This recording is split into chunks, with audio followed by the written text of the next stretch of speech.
University life, especially during the new student orientation, was incredibly busy. Our committee room always smelled of instant coffee and rustling papers. Our schedule was packed. Meetings often went past midnight. We had technical briefing for all teams, practice icebreaking games for thousands of new students, and meticulously set up venues. The whole campus felt buzzing with nervous energy and excitement. As a key committee member, my friends and I were stuck in a constant cycle of work. Phones rang non-stop for advisors and other coordinators, chat group buzzed with urgent messages, and our to-do list seemed to grow every hour. The pressure was huge, a heavy load of responsibility, but deep down, it was also rewarding to be part of such a big event, welcoming new students who will soon join our university family. We knew all our hard work and time would be worth it. The new student orientation, or PKKMB, preparation were intense. Our committee room reeked of instant coffee and stack of paper. Our schedule was a never-ending maze of meetings, briefings, rehearsal, and venue arrangement. My friends and I were caught in a whirlwind of calls, urgent messages, and ever-growing to-do lists. It was exhausting, but also exciting to be part of such a big event. One evening, while we were supposed to be resting, a viral video popped up on social media. A coffee shop in Madura called Kamaluddin, with stunning ocean and bridge views. Influencers rave about it. "Wow, the place is amazing," my friend exclaimed, her eyes sparkling. Despite our exhaustion, the idea of escaping appealed to me. "What if we go there tomorrow after the last PKKMB meeting?" I asked, half joking. To my surprise, everyone enthusiastically agreed. The next day, right after our grueling final meeting, we jumped on our motorbikes. At 4 p.m., with a mix of adrenaline and recklessness, we were on our way to the majestic Suramadu Bridge, connecting Surabaya to Madura. Crossing the bridge was always a ritual, a gateway to adventure. The sea breeze and the golden sunlight reflecting on the water made us feel lighter, leaving our Surabaya stresses behind. But our real adventure began after the bridge, and it was nothing like we expected. Google Maps, our trusted guide, led us astray. It directed us onto a narrow path barely wide enough for one motorbike, leading out of a housing complex. "Is this really the way?" I asked my friend. We hesitated, but then saw some locals using it. We followed them, thinking it was safe. It wasn't. We found ourselves on a bumpy, winding dirt path surrounded by bushes and rocks. It felt like off-roading through a residential area. The path eventually opened up to a slightly wider road, but it was still not the main one. We passed scattered houses, large gardens, and then, shockingly, a cemetery. "Seriously, is this the right way? Why is it so quiet? And why are we passing a graveyard?" I muttered. Peering into the growing darkness, my friend clung to me nervously. The road was unpaved and bumpy. Only your motorbike's headlights cut through the eerie shadows of the trees. We considered asking locals for directions, but pushed on, driven by curiosity and sheer exhaustion. The determination to find the viral coffee shop was stronger than our fear. We continued through the dark, quiet, winding road, occasionally passing speeding vehicles that added to the tension. The air grew colder and the chirping of crickets made the journey feel even more mysterious. After what felt like an eternity, we finally saw bright lights and reached a bigger road. A wave of relief washed over us. Soon, a simple, glowing sign read Kamaluddin. We had found it. It was bustling with laughter and conversations. Kamaluddin was popular not just for its coffee and food, but for its incredible view. The calm Madura Ocean merging with the magnificent Suramadu Bridge, now twinkling with lights. Around the coffee shop, local Madura snacks tempt us. Grilled corn, spicy sweet grilled meatballs, and the famous Madura's martabak. I ordered an iced coffee, a refreshing reward after our journey. Inside, Kamaluddin was lively, filled with plants, creating a cozy atmosphere. But my curiosity about the street food outside was too strong. I ventured out and found a vendor selling fresh Madura's fruit salad with thick black fish pie sauce and the enchanting aroma of Madura's martabak. I bought both and found a perfect spot outdoors to enjoy my food, gazing at the vast ocean and the distant lights of Surabaya ships. As the sun began to set, the sky transformed into a breathtaking canvas of orange and pink and purple, reflected on the ocean surface. It was a moment of pure serenity, making me forget all about the stressful PKKMB preparations. My cold coffee, the spicy fruit salad, and the savory martabak completed the magical moment. I felt immense gratitude for the beautiful escape, a much-needed break from our routine and deadlines. Before I got completely dark, I walked to the water edge, letting the gentle wave touch my feet. It was a simple yet memorable moment, a connection with unexpected natural beauty. I took a deep breath, inhaling the salty sea air, feeling a rare sense of rhythm and profound relief. At 6 p.m., we reluctantly headed back to Surabaya. Our short visit to Kamaluddin had recharged us. The ride back felt different. The roads we had taken before were now completely dark, with very few street lights. Again, we relied on Google Maps, but this time, after a short stretch of quiet road, we decided to follow the busier main road for safety. The initial darkness made us more focused on the journey, occasionally sharing stories about our unexpected adventure in Madura, the surprisingly different environment we encountered, and the beautiful sunset that lingered in our memories. Once we arrived in Surabaya, we went straight home, ready to face the demanding PKKMB days ahead, but with a sweet memory to cherish. 3 days later, after the incredibly exhausting PKKMB, another idea popped into my head: Malang. My body ached from days of sleepless nights, non-stop coordination, and managing hundreds of new students. Yet, at this peak of exhaustion, the desire to escape, even briefly, became overwhelming. The idea came spontaneously without much planning.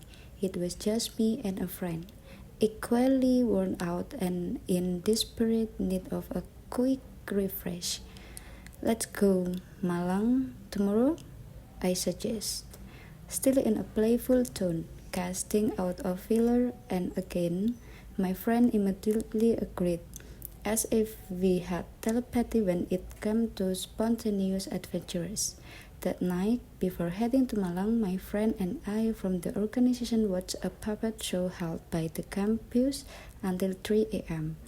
This was part of the PKKMB cultural event that we had to supervise, so we literally only got a few hours of sleep before our trip to Malang.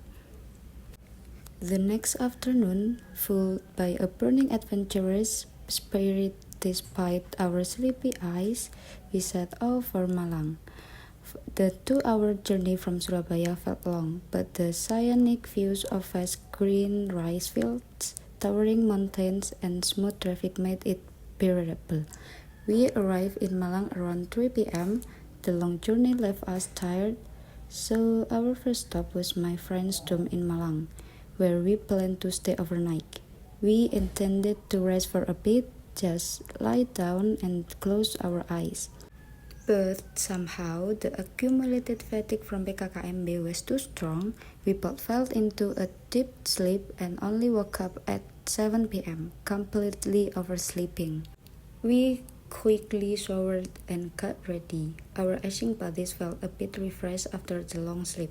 Our plan for the evening was to grab coffee at a new popular coffee shop in Malang and meet another friend who studied there. Malang is known for its many coffee shops, each offering a unique concept and ambience. We chose a highly recommended one with a minimalist modern design, warm dimmed lighting, and a cozy atmosphere perfect for chatting. The night in Malang felt so alive. The coffee shop was bustling with laughter and conversations. The rich aroma of coffee filled the air, and soft indie music played, creating a perfect atmosphere for relaxation.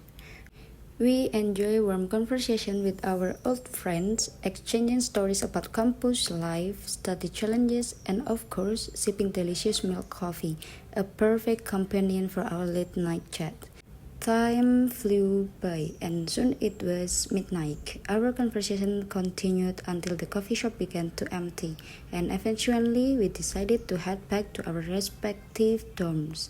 As soon as we arrived, my friend and I collapsed into bed, getting some much-needed rest, knowing that another adventure awaited us the next morning, an adventure we hope will be more peaceful.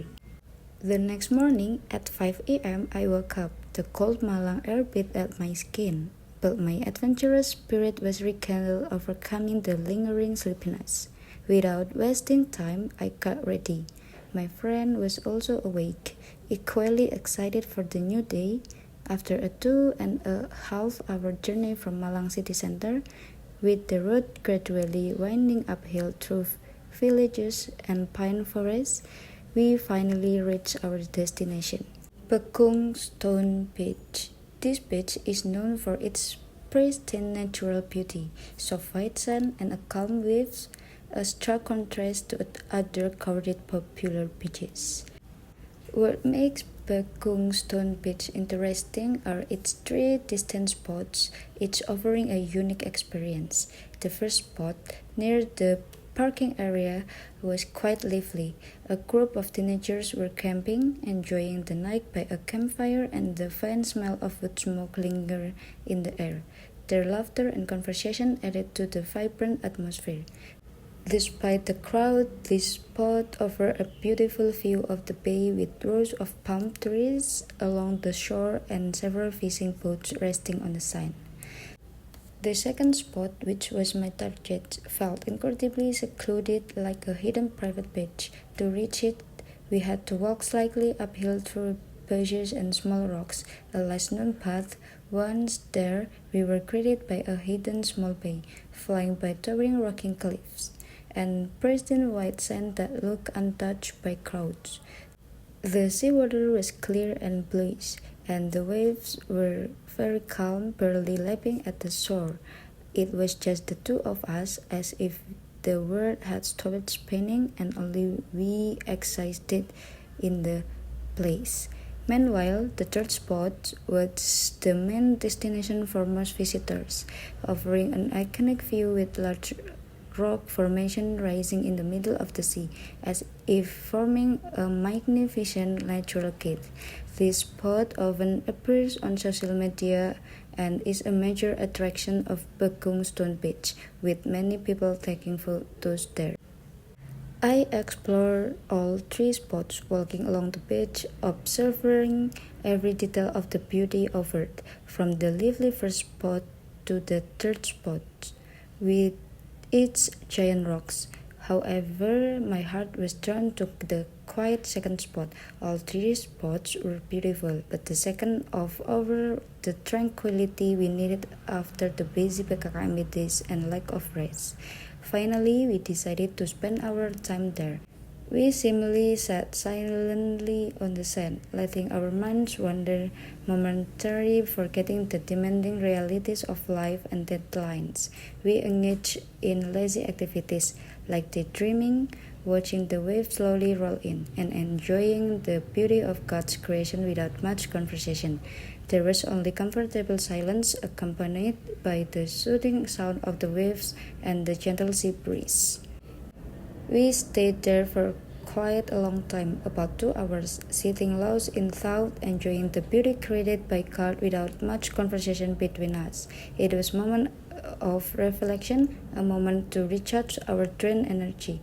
We allowed ourselves to be immersed in the silence, just listening to the sounds of nature and feeling a peace we rarely found in the noisy city, a priceless natural therapy, more effective than any medicine. After soaking in the tranquility of Bekung Stone Beach, feeling every sea breeze and listening to the calming sound of the wave, we decided to head back to Malang City. It was noon, and the sun was already hot.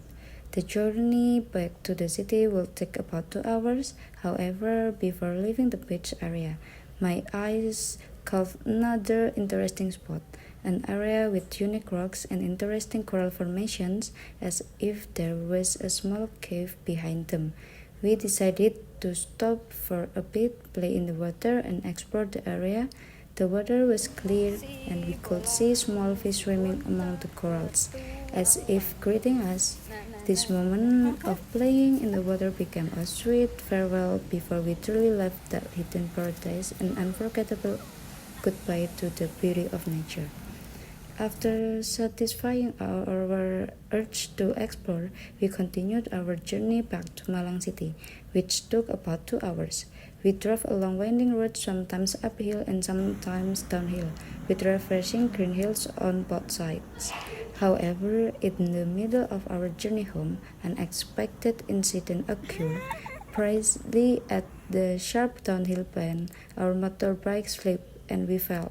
It happened so quickly and shockingly. Without any warning, our motorbike slid, and both of us were thrown off, hitting the asphalt. I felt a taste of blood in my mouth and then noticed small cuts on my cheek, hand, and knee. My lip was cut, my cheek scraped, and my knee was sore from scraping against the asphalt, but it wasn't dislocated, just a large purple bruise. Meanwhile, my friend was injured on one of her knees, with a deep gash that was bleeding. A sudden shock hit us, but strangely, my friend and I stood up and laughed about what had just happened. It was a strange reaction, perhaps due to the shock itself, or because we both tend to laugh at difficulties. My body wasn't shaking and I didn't feel dizzy. We both seemed to feel no pain at first, a strong adrenaline effect. Fortunately, many kind people immediately came to our aid. They were motorcyclists and local residents who happened to be passing by, quickly coming to our rescue. They helped us stand up, asked about our condition, and offered assistance. Some of them helped move our motorbike, which was lying on the road, ensuring there was no serious damage, while others gave me water, antiseptic, and tissue to clean our wounds. The kindness of the people around us somewhat alleviated the shock we experienced and made us feel a little calmer. They even suggested we rest for a while at a nearby small food stall, but we chose to continue our journey immediately. After a short rest to compose ourselves from the incident and applying makeshift antiseptic to our wounds, we decided to continue our journey back to the city. Despite the injuries and the pain that slowly started to set in, we didn't want to give up. There was a sense of urgency to get back to the dorm and get proper treatment, to clean our wounds thoroughly. We drove slowly, more carefully, with the pain intensifying every time the motorbike shook or went over an uneven road. Once we reached the dorm, I immediately called another friend for help. I asked her to buy food and bring it to the dorm, as we were both in no condition to cut out. The pain from my wounds starting to sting and exhaustion thoroughly dominated. My friend arrived shortly with food and medicine. After eating, we both fell into a deep sleep, recovering our energy after a day full of adventure and unexpected incidents. When we woke up, it was already night. We faced a dilemma. Should we go back to Surabaya that night or wait until the next morning? The pain in my body was still present, and the thought of the dark night roads made me a little hesitant. However, the desire to get home and rest completely in my own bed was stronger. After a brief discussion, we decided to go home that night. Another reckless decision considering our not fully recovered condition. The night journey from Malang to Surabaya felt heavier than usual. The pain from the wounds was more noticeable, and the dark, quiet roads in some sections made us more cautious. We didn't stop for a break at all, wanting to reach our destination as soon as possible. Every kilometer we covered felt like a test, a small struggle to get home, but we encouraged each other, knowing we only needed a little more to arrive. We arrived in Surabaya late at night. I parted with my friend at her dorm near the campus. Before even heading back to my own dorm, I informed another friend that I needed dinner and told her about my fall. I called my other friend, asking him to meet me for dinner near campus at our favorite tahu tek stall that was open late. After eating, I didn't go straight home. I decided to have coffee until midnight, recounting all my experiences in Malang. From the hidden beauty of Bekung Stone Beach, the sensation of private beach, to the stressful motorbike fall and the lingering injuries. My friend listened attentively, occasionally offering sympathy and laughter, as if experiencing my adventure with me. At midnight, I finally returned to my dorm. My body felt incredibly tired and the pain from my wounds was still present. After cleaning myself and treating my wounds more thoroughly, I immediately went to sleep. The next day, I felt the full extent of the pain from the fall, from etching my skull to stinging wounds. However, I had no choice but to continue with my activities. A reminder that amidst the hustle and bustle, sometimes spontaneity and the courage to explore can lead to extraordinary experiences, even if they sometimes come with cuts and pain. The experiences in Madura and Malang, though full of surprises and challenges, taught me valuable lessons about the power of friendship, resilience, and unexpected natural beauty. All of this form an adventure story that I will always proudly tell, an unforgettable chapter in my student life.